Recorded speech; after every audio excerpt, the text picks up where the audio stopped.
These cool smocks were worn by agricultural workers in pre-industrial England. Come with us as we went to Reading Rural Museum to have a look at the collection of smocks that they have. My name is V. Tanner. I'm a sewing teacher and costume maker. Bookmark this so you can come back to it later. My sewing team have been making smocks as a costume for the Chiltern Open Air Museum, and one of the visitors who came and saw us working and seeing the smocks that we were making said that the Reading Rural Museum had a huge collection of smocks and that we should go and visit them. So that's what we did. These smocks were worn by agricultural workers in the time before industrialisation. So up to the mid-1800s, around the Victorian times, they became out of fashion. But before then, that was what they wore as a covering, like what we would wear overalls today. It was made out of a heavy linen fabric, and as cotton came into the country, they could also have been made out of cotton and denim.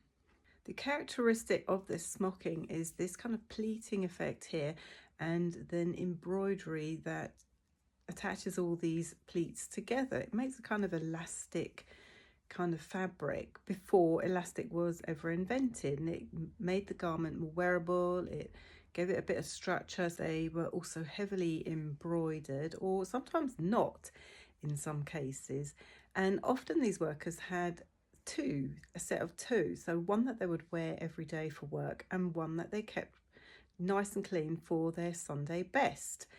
Now the ones for working in, they were like double purpose. It's like a shift, and it had collars and cuffs, and when one side got dirty they would just swivel it around and wear it back to front, and they would have a nice new clean front so that they didn't have to wash it. A few other things that I have found out about these smocks and smock makers. The smock makers were really skilled. It was a cottage industry, so these smock makers would be making these smocks at home. It's often thought that smocks with a particular design related to a specific region, but that's actually a myth.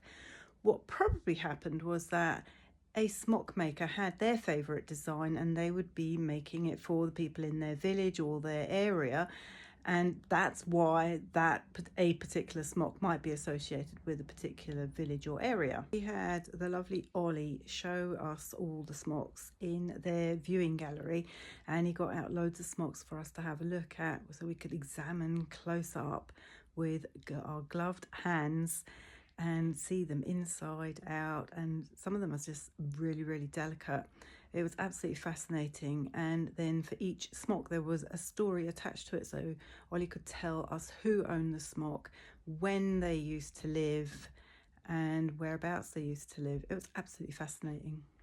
Watch out for part 2, where I'm going to share our process for how we've made the traditional smock that was worn by agricultural workers pre-industrial times in England.